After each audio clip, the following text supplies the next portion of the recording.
Hoje nós vamos dar continuidade ao tema sobre o final dos tempos, e hoje vamos falar então sobre eventos que acontecem em relação à glorificação do corpo e à primeira ressurreição.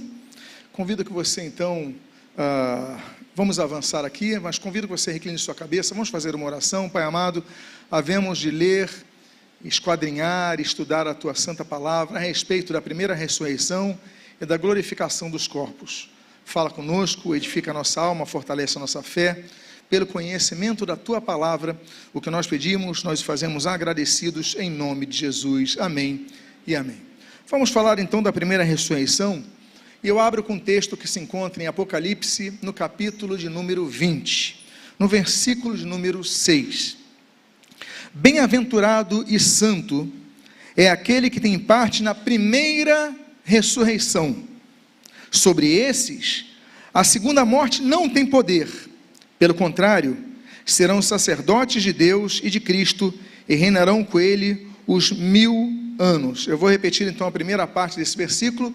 Bem-aventurado e santo é aquele que tem parte na primeira ressurreição, e sobre esses a morte não tem poder. A Bíblia menciona duas grandes ressurreições coletivas, e consequentes a essas ressurreições estão os dois únicos destinos finais possíveis, eternos. A primeira ressurreição então trata sobre os bem-aventurados salvos, e a segunda ressurreição são aqueles que vão ser levados para o juízo da condenação.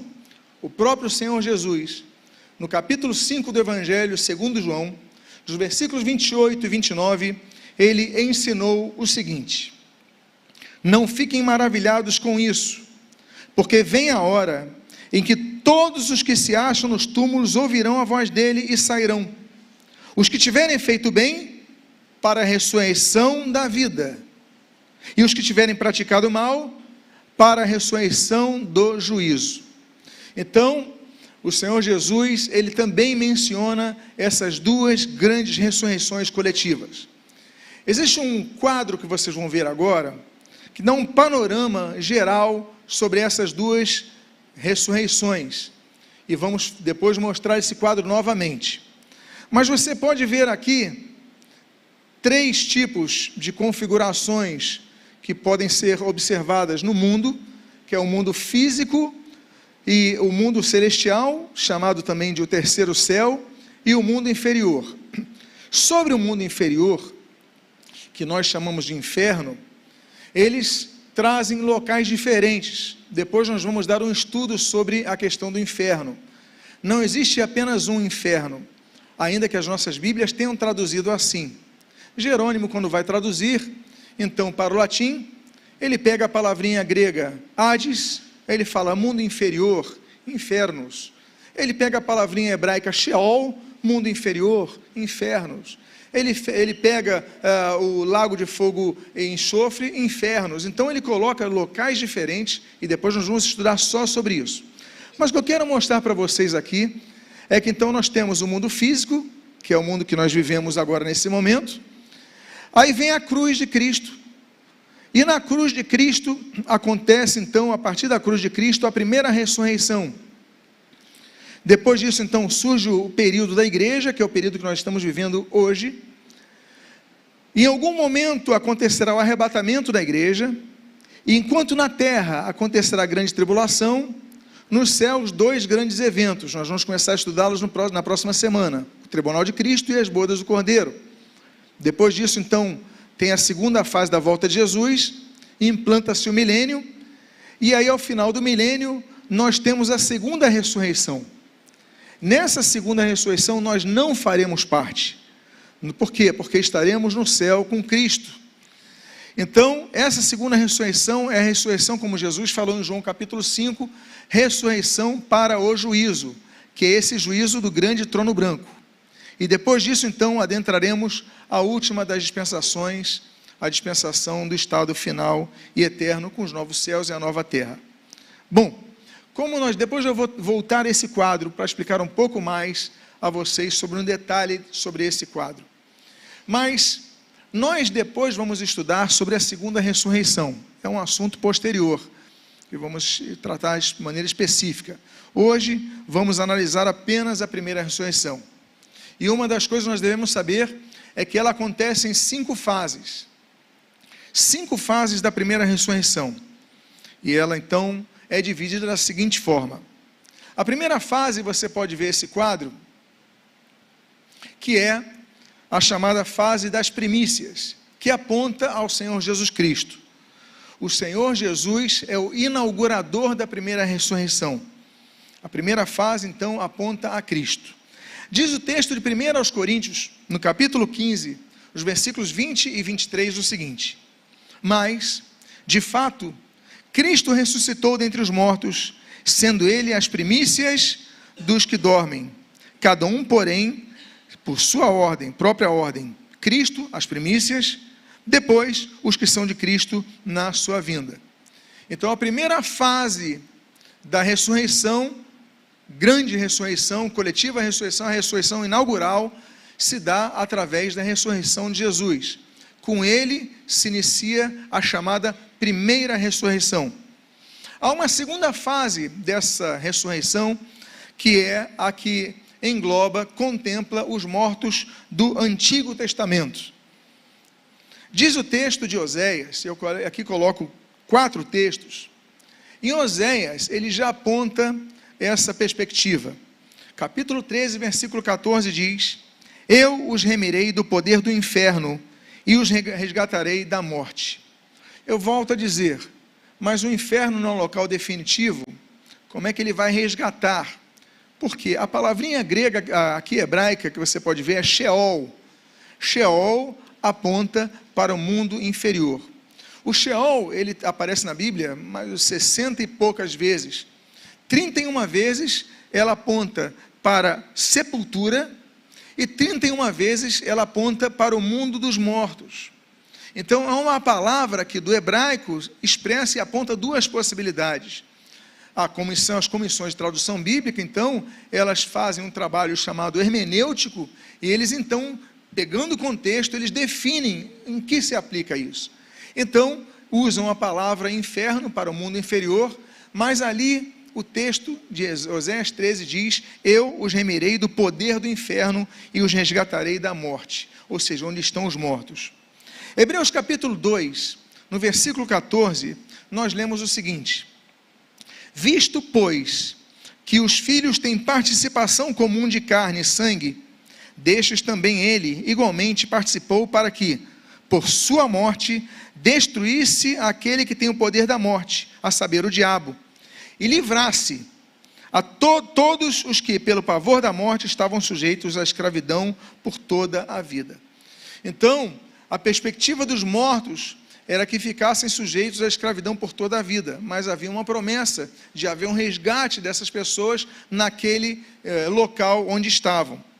E aí nós vamos então para o fato de que a Bíblia aponta que Jesus esteve no inferno. Volto a dizer, são lugares distintos, mas que inferno Jesus teve? Para onde ele foi? Em que momento isso aconteceu?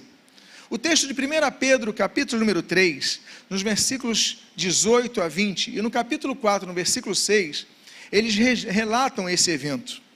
A Bíblia diz: Pois também Cristo padeceu uma única vez pelos pecados, o justo pelos injustos, para conduzir vocês a Deus, morto sim na carne, mas vivificado no Espírito, no qual também foi e pregou aos espíritos em prisão. Os espíritos estavam aprisionados ali no Sheol, ou no Hades. O Sheol é hebraico, o Hades é grego. Então foi e pregou aos espíritos em prisão, os quais no outro tempo foram desobedientes, quando Deus aguardava com paciência nos dias de Noé, enquanto se preparava a arca, na qual poucas pessoas, apenas 8, foram salvas através da água. Capítulo 4, versículo 6. Para este fim foi o evangelho pregado também a mortos. O evangelho foi também pregado a mortos, para que mesmo julgados na carne segundo os homens, vivam no Espírito segundo Deus. E o quarto texto é o de Efésios capítulo 4, versículo 8, no qual lemos: Quando ele subiu às alturas, levou cativo o cativeiro e concedeu dons aos homens. Então, entre a morte e a ressurreição, nesses 3 dias, que abrangem sexta, sábado e domingo, nessa época que nós celebramos o período da Páscoa, esses 3 dias acontece um grande evento no Sheol, um grande evento no Hades, um grande evento no mundo dos mortos. Jesus, ele vai e prega aos espíritos em prisão. Eu vou colocar novamente, você pode ver nessa tela mais uma vez, e aqui nós temos exatamente o que nós aqui expusemos pelas páginas bíblicas. A cruz de Cristo, ele morre, ele desce aos espíritos em prisão, depois vamos falar sobre a diferença desses locais, volto a dizer, num estudo específico, mas havia uma separação entre os justos e os injustos, entre os justos e os incrédulos, entre os que almejavam a salvação de Deus e aqueles que não queriam essa salvação, desprezavam essa salvação. Em Lucas capítulo 16 nós vemos essa diferença, quando a Bíblia apresenta Lázaro no seio de Abraão e um homem muito rico no lugar de tormentos, e entre eles havendo um abismo separando os dois não têm acesso a ambos. Nesses 3 dias, entre a morte e a ressurreição de Cristo, Cristo vem, ele prega aos espíritos desobedientes, mostrando que ele é o Senhor, ele é o Salvador, ele é a promessa da redenção, e ele anuncia que é ele que realmente as pessoas aguardavam em relação à promessa. Por isso que você pode ver esse vermelho da cruz, ele avançando aqui pelo abismo, indo para o mundo, o local dos tormentos. E ele aqui no seio de Abraão leva cativo o cativeiro, ele resgata os santos do Antigo Testamento que aguardavam a promessa, os justos do Antigo Testamento, e os leva para o céu. Então esse quadro, ele representa exatamente esse momento, quando Jesus ressuscita. Como nós já falamos, acontece a primeira fase da primeira ressurreição, que ele leva, ele é a primícia, né, dos mortos, ele leva cativo o cativeiro, ele leva então os que aguardavam a promessa da redenção, ressurretos, e aí nós vamos então para a terceira fase da primeira ressurreição. A terceira fase abrange os mortos em Cristo. A Bíblia diz, em 1 Tessalonicenses, capítulo número 4, versículos 16 e 17, porque o Senhor mesmo, dada a sua palavra de ordem, ouvida a voz do arcanjo e ressoada a trombeta de Deus, descerá dos céus, e os mortos em Cristo ressuscitarão primeiro. Depois nós, os vivos, os que ficarmos, seremos arrebatados juntamente com eles entre nuvens, para o encontro com o Senhor nos ares, e, assim, estaremos para sempre com o Senhor. Essas 3 fases elas falam dessa grande ressuscitação, ressurreição na primeira fase. Agora, a igreja sobe. Depois disso, começa um período na terra de a grande tribulação. Haverá salvação, sim, na grande tribulação. E a Bíblia então aponta que vão morrer pessoas martirizadas pela sua fé em Cristo. Eles não subiram antes porque não vigiaram, eles não subiram antes porque estavam frios na fé, mas eles tinham a semente do Evangelho, eles tinham a palavra nos seus corações, e arrependidos, Deus não despreza um coração quebrantado, então eles serão salvos. Esse evento futuro, ele é apresentado no livro de Apocalipse, no seu capítulo número 7, dos versículos 9, 13, 14 e 15. Diz o texto que foi agora citado: depois destas coisas, e aí então João está tendo a visão sobre o que está acontecendo na terra. Depois dessas coisas, vi, e eis grande multidão que ninguém podia contar, de todas as nações, tribos, povos e línguas, em pé diante do trono e diante do Cordeiro, vestidos de vestes brancas. Um dos anciãos tomou a palavra e me perguntou: quem são e de onde vieram estes que estão vestidos de branco? Respondi: o Senhor sabe. Então ele me disse, veja o que ele disse: estes são os que vêm de onde? Da grande tribulação, que lavaram as suas vestes e as alvejaram no sangue do Cordeiro. Por isso estão diante do trono de Deus e o adoram de dia e de noite no seu santuário. Então nós vemos que a percepção, a revelação dada a João, ele vê uma multidão de todos os povos, tribos, línguas e nações. E quem são esses? E aí então lhe é revelado, olha, esses são os santos que foram martirizados na grande tribulação. Então haverá salvação durante a tribulação. Aquele que estava frio na fé, aquele que não subiu no arrebatamento, ele vai saber o que aconteceu. E aí ele vai ter a prova, vai ter a oportunidade de se manter mais uma vez fiel ao Senhor para subir ao Senhor. Mas antes disso, ele vai experimentar o martírio. E por fim, a quinta e última fase da grande tribulação vai acontecer no período milenial. O período milenial, volto a dizer, é o período que começará após a segunda fase do retorno de Jesus. Então eu lembro, a qualquer momento o arrebatamento da igreja, a igreja sobe, tribunal de Cristo, bodas do Cordeiro, na terra, 7 anos da grande tribulação. No final disso, quando a nação de Israel estiver cercada pelos exércitos inimigos, Jesus volta. Ele volta no Monte das Oliveiras, já estudamos sobre isso, vamos depois falar mais sobre isso. A igreja volta com ele e se implanta o reino milenial. Quem estará no reino milenial? Os santos que foram arrebatados e descerão com Cristo. A nação de Israel, chamados remanescentes, que vão se converter a Cristo, reconhecer a Cristo como Messias esperado. E, naturalmente, as ovelhas que vão nascer, as pessoas que vão nascer nesse período milenial. Após a sua morte, em algum momento que a Bíblia não registra, não especifica, vai acontecer então a quinta fase da primeira ressurreição. Por quê? Porque a Bíblia fala que vai haver morte durante o milênio. Veja o que diz o texto de Isaías, no capítulo número 65, no versículo número 20. Não haverá, está falando do período milenial, não haverá mais nela criança que viva somente alguns dias, nem velho que não complete os seus dias. Porque morrer aos 100 anos será morrer ainda jovem, e quem pecar só aos 100 anos será amaldiçoado. Ou seja, haverá morte durante o milênio, mas também haverá ressurreição em algum momento. Agora, quanto ao arrebatamento da igreja, então falamos das 5 fases da primeira ressurreição.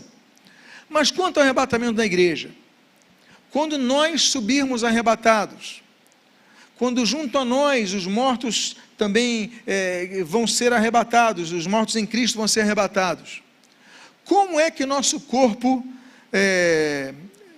se transforma, em que nosso corpo se transformará? A Bíblia diz em 1 Coríntios, capítulo número 15, versículos 51 a 52, o seguinte: eis que vou-lhes revelar um mistério, nem todos dormiremos, mas todos seremos transformados num momento, num abrir e fechar de olhos, ao ressoar da última trombeta. A trombeta soará, os mortos ressuscitarão incorruptíveis e nós seremos transformados. Os mortos ressuscitarão o que diz a Bíblia? Incorruptíveis, não sujeitos à corrupção, não sujeitos ao desgaste, ou seja, teremos um novo corpo. E esse corpo é o que a Bíblia chama de corpo glorificado. E sobre isso nós falaremos então agora, sobre os corpos glorificados.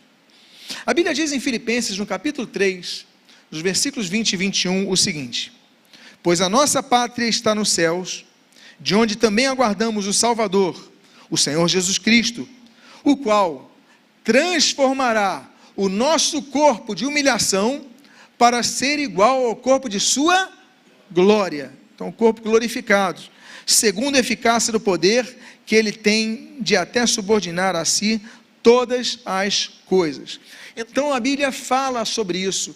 Nosso corpo, que é um corpo de humilhação, ele envelhece, ele fica doente, ele se corrompe, ele se destrói. Nós vamos receber um novo tipo de corpo. E o que a Bíblia então chama do corpo semelhante ao corpo da glória de Cristo, que é um corpo distinto ao corpo que nós temos hoje. Quais são as características então que nós teremos? Primeira delas, é importante dizer, nós continuaremos sendo seres humanos. Não vamos nos transformar em anjos. Então, não adianta você, mas agora se tornou um anjo. Não, anjos são anjos, seres humanos são seres humanos. não há transformação entre esses dois tipos de seres. Quando a Paulo foi revelada a função mediadora única de Jesus Cristo, na atualidade, veja o que ele disse a respeito do Senhor Jesus. 1 Timóteo capítulo 2, versículo 5. Porquanto há um só Deus e um só mediador entre Deus e os homens, vírgula, Cristo Jesus, vírgula o quê? Homem. Jesus, ele tem o seu corpo glorificado. Jesus é 100% Deus, Jesus é 100% homem, e continua sendo assim. Só que o seu corpo não é assim. A Bíblia continua então mencionando a Cristo na sua função mediadora dos dias de hoje como homem. Então não nos transformaremos em anjos, continuaremos sendo humanos. Segundo ponto, segundo aspecto, nosso corpo será diferente do corpo atual.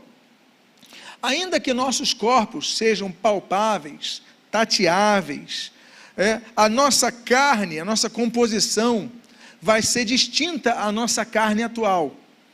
Volto a dizer, lemos o texto que nós teremos um corpo incorruptível. Esse corpo, essa carne nossa é corruptível. Nós envelhecemos, as nossas células vão envelhecendo, vão ficando mais rígidas, aí surgem as rugas, surgem envelhecimentos, as funções vão sendo limitadas. Nosso novo corpo não terá essa limitação. Por quê? Porque a matéria do nosso corpo será, por exemplo, segundo aspectos que nós analisaremos aqui, parecida ou semelhante ao do corpo dos anjos. Ou seja, não herdaremos a carne, não teremos a carne como nós temos hoje.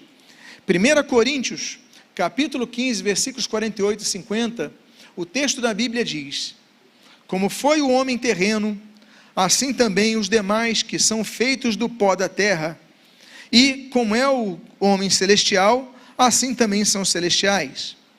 Com isso quero dizer, irmãos, olha só, que a carne e o sangue não podem herdar o reino de Deus, nem a corrupção herdar a incorrupção. Ou seja, a gente não vai herdar essa carne que nós temos hoje. O nosso corpo vai ser um corpo distinto. Terceira característica, seremos imortais, uma vez que nossos corpos serão glorificados e serão incorruptíveis, ou seja, eles não passarão pelo desgaste e o envelhecimento como acontece com os corpos corruptíveis. Por isso nós lemos no texto de 1 Coríntios, capítulo número 15, versículos 54 e 55, o seguinte: e quando este corpo corruptível se revestir de incorruptibilidade, e o que é mortal se revestir de, o quê? Imortalidade, então se cumprirá a palavra que está escrita: tragada foi a morte pela vitória. Onde está, ó morte, a sua vitória? Onde está, ó morte, o seu aguilhão? Então, o nosso corpo mortal vai ser revestido de um corpo imortal. Receberemos imortalidade quando ressuscitarmos no nosso novo corpo. Quarta característica que é importante que saibamos a respeito do corpo glorificado: nós manteremos a nossa forma de falar. É interessante notar que Maria Madalena, ela quando vai reconhecer Jesus, ela não reconhece Jesus pela aparência física, mas reconhece pela forma como Jesus fala o nome dela. Veja só o texto de João capítulo 20, os versículos 14 a 16. Diz assim: depois de dizer isso, ela se virou para trás e viu Jesus em pé, mas o quê? Não reconheceu que era Jesus. Jesus lhe perguntou: mulher, por que você está chorando? A quem você procura? Ela, supondo que ele fosse o jardineiro, respondeu: se o Senhor o tirou daqui, diga-me onde colocou e eu o levarei. Jesus disse: Maria. Eu não sei qual a entonação que ele falou, mas ele só falou assim: Maria. E ela, voltando-se, lhe disse em hebraico, Raboni, que quer dizer mestre. Ela reconheceu Jesus não pela fisionomia, nem pelo diálogo inicial, mas pela forma como Jesus falou uma palavra: Maria, o nome dela. Porque ele podia falar Maria, Maria, Maria, mas talvez Jesus, de uma forma especial, peculiar, falasse com ela assim, Maria. Ela, Senhor, Mestre, e ela reconhece Jesus pela forma de falar. Então Jesus estava num outro corpo glorificado, não foi reconhecido pela aparência, mas foi, e ela pensou que era o jardineiro, mas foi reconhecido pela sua forma de falar. E isso nós vamos manter. Qual a quinta característica? Poderemos nos alimentar. Ainda que tenhamos um corpo glorificado, teremos um metabolismo, isso é importante dizer, distinto do nosso corpo atual. Porque nos alimentaremos, mas as nossas funções metabólicas serão distintas. Então, Jesus, ele também comeu, assim como os anjos comeram. Eu coloco 4 textos aqui. O primeiro deles está em Lucas capítulo 24, quando nós lemos o versículo 39 a 42. Vejo as minhas mãos e os meus pés, que sou eu mesmo. Toquem em mim e vejam que é verdade, porque o espírito não tem carne nem ossos, como vocês estão vendo que eu tenho. Dizendo isso, mostrou-lhes as mãos e os pés. E, por não acreditarem a eles ainda, por causa da alegria, e como estavam admirados, Jesus lhes disse, vocês têm alguma coisa para comer? Então lhe apresentaram um pedaço de peixe assado, e ele o quê? Comeu na presença deles. Jesus se alimentou. Nós temos o caso de Gênesis capítulo 19, ali alguns anjos que visitam Ló. A Bíblia diz no versículo 1 no versículo 3, ao anoitecer, os 2 anjos chegaram a Sodoma. Ló estava sentado junto ao portão da cidade. Ló insistiu tanto que eles foram e entraram na casa dele. Deu-lhes um banquete, fez assar uns pães sem fermento e eles comeram. Então os anjos também podem se alimentar. Terceiro texto, Lucas capítulo 22, dos versículos 14 ao 18. Chegada a hora, Jesus se pôs à mesa e os apóstolos estavam com ele. Então Jesus lhes disse, tenho desejado ansiosamente o quê? Comer essa Páscoa com vocês, antes do meu sofrimento. Pois eu lhes digo que nunca mais a comerei, até que ela se cumpra no reino de Deus. Ou seja, no futuro, eu vou me alimentar com vocês de novo, no reino de Deus. E pegando um cálice, depois de ter dado graças, disse, peguem e repartam entre vocês, pois eu digo a vocês que de agora em diante, não mais beberei do fruto da videira, até que venha o reino de Deus. Mais uma vez, apontando para o porvir. Então, comeremos e beberemos no porvir. E quarto texto, Apocalipse, capítulo 2, no versículo 7, a Bíblia diz, quem tem ouvidos, ouça o que o Espírito diz às igrejas. Ao vencedor, darei o direito de se alimentar da árvore da vida que se encontra no paraíso de Deus. Então, quinta característica do nosso corpo glorificado é que nós nos alimentaremos. Sexta característica, a nossa fisionomia, a nossa aparência vai mudar. A Bíblia diz em 1 Coríntios capítulo 15, versículos 48 e 49 o seguinte, como foi o homem terreno, assim também são os demais que são feitos ao pó da terra, e, como é o homem celestial, assim também são os celestiais. E, assim como trouxemos a imagem do homem terreno, traremos também a imagem do homem celestial. Opa, o homem terreno tem uma imagem, o homem celestial tem outra imagem. Jesus, por exemplo, ele tinha morrido poucos dias antes, 3 dias antes, e ele aparece ressurreto. Maria Madalena não reconhece Jesus. Os discípulos de Emaús, Lucas capítulo 24, não reconhecem Jesus, Senhor Jesus. Tomé não reconhece o Senhor Jesus. Ele precisou tocar em sua mão no seu lado para reconhecer. Assim como os outros discípulos que estavam pescando, eles não reconheceram Jesus, 3 dias antes estava com eles, 3 dias depois de não reconhecer a aparência dele. Veja o que diz João capítulo 21, nos versículos 1, 4, 6 e 7. Depois disso, Jesus se manifestou outra vez aos discípulos junto ao mar de Tiberíades. Ao romper o dia, Jesus estava na praia, mas os discípulos não reconheceram que era ele. Opa, uma informação interessante. Ele já tinha aparecido aos discípulos com outra aparência. Agora Jesus aparece com outra aparência. É uma aparência distinta à que aparecera anteriormente, que também era uma aparência distinta ao que conviveu com eles por 33 anos. 33 anos, menos 3 anos. Mas era uma aparência distinta. Agora, a segunda vez, outra aparência distinta. Mas os discípulos não reconheceram que era ele. Então Jesus disse: joguem a rede à direita do barco e vocês acharão. Assim o fizeram, e já não podiam puxar a rede, tão grande era a quantidade de peixes. E os discípulos a quem Jesus amava, disse a Pedro: é o Senhor. Lucas capítulo 24, a gente falando daquele contexto dos discípulos de Emaús, do caminho de Emaús a Emaús. Lucas 24, versículos 30 a 31 diz: e aconteceu que, quando estavam à mesa, ele pegou o pão e o abençoou. Depois partiu o pão e deu a eles. Então os olhos deles se abriram, e eles reconheceram Jesus, mas ele desapareceu da presença deles. Ou seja, os discípulos a caminho de Emaús, conversando com Jesus, falando a respeito de Jesus, não reconheceram que era Jesus. Só quando Jesus parte o pão e distribui o pão, ou seja, o gesto de Jesus, a forma de Jesus, eles reconhecem Jesus. Então essa mudança, ela pode ser mais bem compreendida quando nós avançamos no texto grego. Diz assim Marcos capítulo 16, os versículos 9 e 12. Havendo Jesus ressuscitado de manhã cedo, no primeiro dia da semana, apareceu primeiro a Maria Madalena.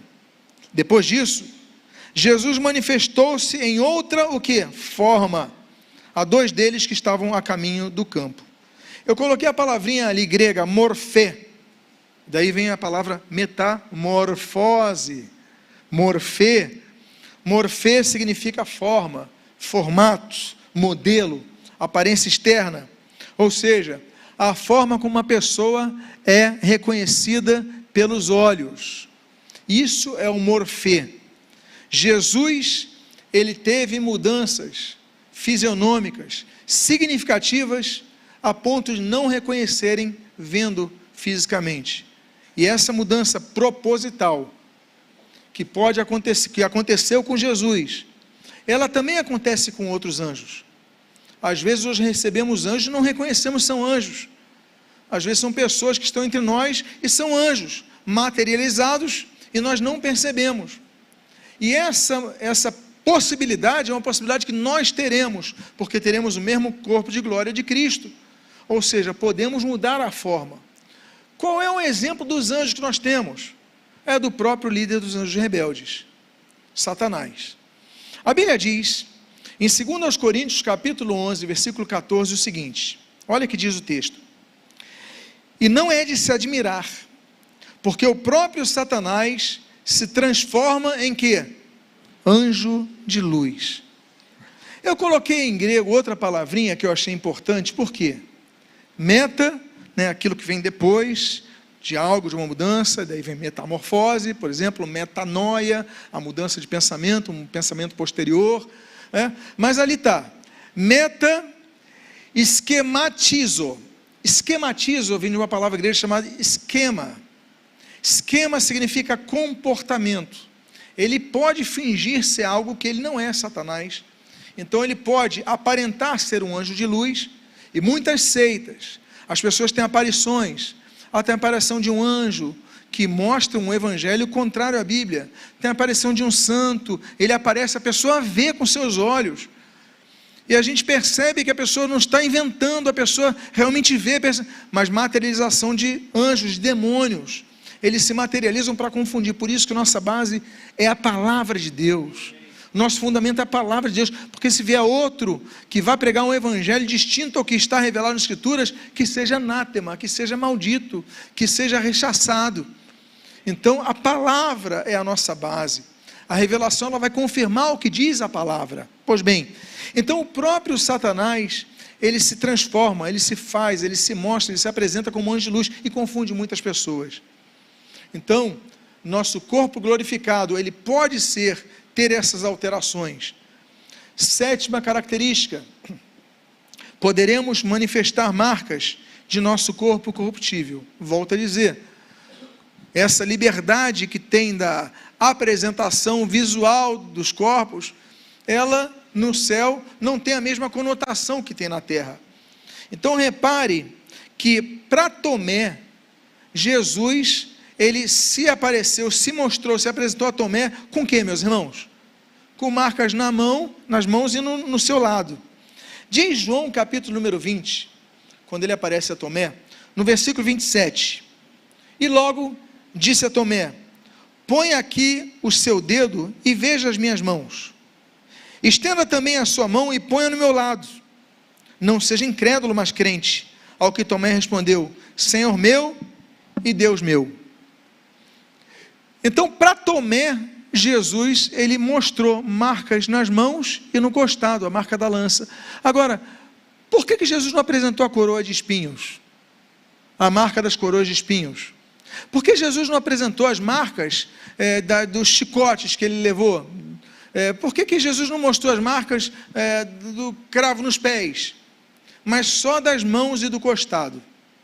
Porque 8 dias antes, Tomé, ele tinha especificado isso. Veja só o que diz o texto de João capítulo 20, 24 e 25. Tomé, um dos 12, chamado Dídimo, não estava com eles quando Jesus veio.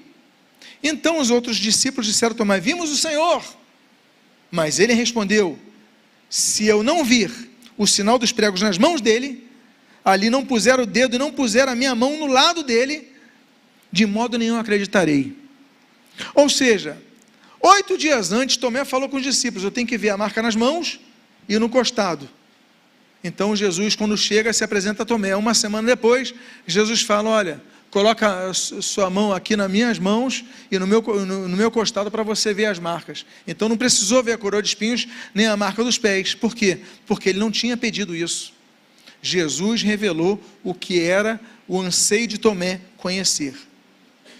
8º ponto dos 10 que nós esboçaremos aqui nessa manhã. Não seremos limitados nos traslados. Os corpos não terão limites na sua movimentação, como nos é imposto atualmente, pela nossa composição física.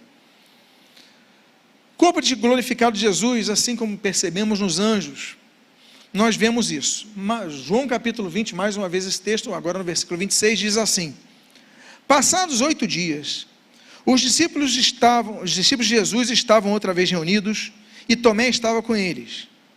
Estando as portas trancadas, Jesus veio, pôs-se no meio deles e disse: que a paz esteja com vocês. Daí porque muitos cristãos, eles se cumprimentam dessa forma.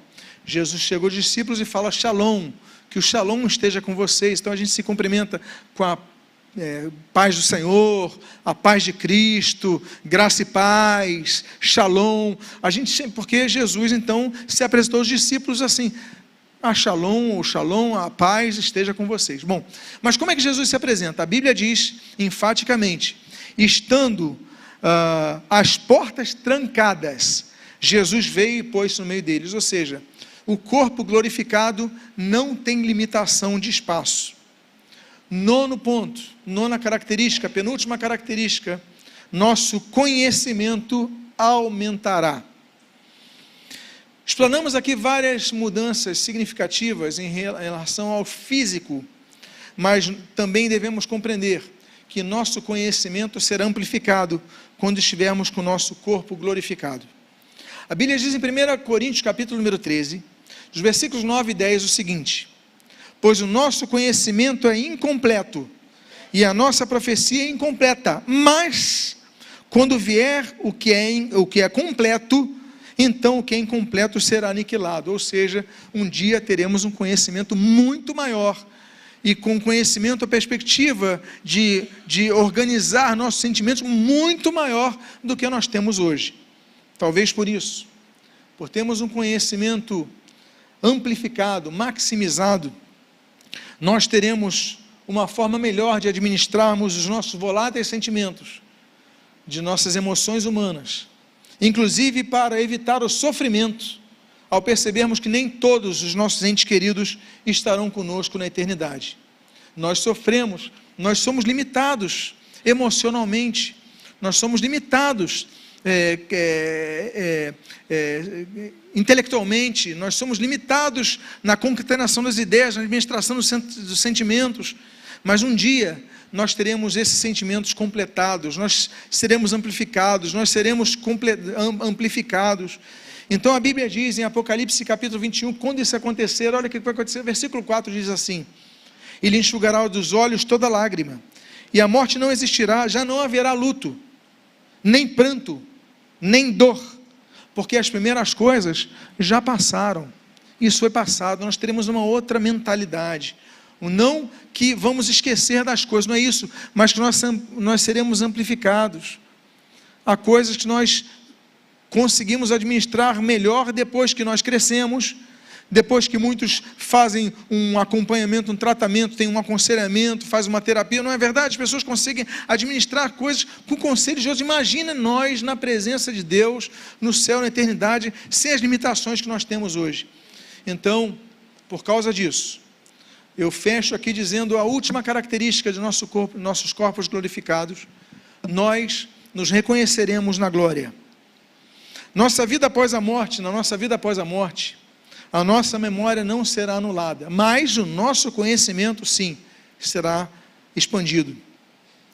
Até mesmo no caso dos que vão ficar na perdição eterna, eles não terão suas memórias apagadas. É o que o Senhor Jesus falou. Mateus capítulo número 7, versículos 22 e 23, o Senhor Jesus, ele revela: muitos naquele dia vão me dizer: Senhor, Senhor, nós não profetizamos em teu nome, em seu nome aqui, e em seu nome não expulsamos demônios, e em seu nome não fizemos muitos milagres? Então lhes direi claramente: eu nunca conheci vocês, afastem-se de mim, vocês que praticam o mal. Ele falou: em seu nome fizemos isso, fizemos aquilo. As pessoas têm memória, as pessoas não esqueceram que elas pregaram, que elas fizeram isso, que fizeram aquilo, evangelizaram, tocaram, deram aula para crianças, fizemos um monte de coisa na tua obra. E Jesus: olha, apartai-vos de mim. Ou seja, ainda que as pessoas estejam numa vida distante do usufruir da vida eterna de Deus, mas elas ainda assim, elas vão manter a sua memória. Só que lá não terão um corpo glorificado. Por isso que eu digo para vocês, no meu entendimento, o inferno, o pior sofrimento será o do remorso, de não poder voltar o tempo atrás, como nós inclusive vemos no Evangelho de Lucas capítulo 16. Os anjos, que vivem na dimensão espiritual, eles reconhecem as pessoas pelos seus nomes. Tem muitas passagens que chamam as pessoas pelos seus nomes. O texto de Lucas capítulo 1, versículo 13, por exemplo, nós lemos o seguinte: o anjo, porém, lhe disse: não tenha medo o quê? Zacarias, porque foi ouvida a oração, a sua oração foi ouvida. Isabel, sua esposa, porque havia outra Isabel conhecida, Isabel, sua esposa, dará luz a um filho, a quem você dará o nome de João. Então, no mundo espiritual, as pessoas reconhecem quem somos nós, reconhecem os nossos nomes, como nós somos tratados, e por isso, então, nós conseguiremos reconhecer pessoas no céu. Como Jesus falou em Mateus capítulo 8, no versículo número 11: digo a vocês que muitos virão do Oriente e do Ocidente e tomarão lugar à mesa com Abraão, Isaque e Jacó no reino dos céus. Se nós reconheceremos tais patriarcas, como não reconheceremos outras pessoas, especialmente aquelas com as quais nós convivemos? Conclusão do estudo de hoje: o que acontecerá no céu após o arrebatamento? O arrebatamento, ele encerra a dispensação da igreja, a dispensação da graça, a era eclesiástica, e ela inaugura na terra a dispensação do juízo. Mas e no céu? No céu, dois grandes eventos acontecerão: o tribunal para entrega dos galardões e as bodas do Cordeiro. E sobre um destes assuntos, o tribunal de Cristo, vamos tratar na próxima semana. Lembro a vocês que esse estudo estará dessa semana disponível a vocês em nosso site escatologia.com.br. Que Deus possa ter abençoado a sua vida de maneira rica e abundante em nome de Jesus. Amém.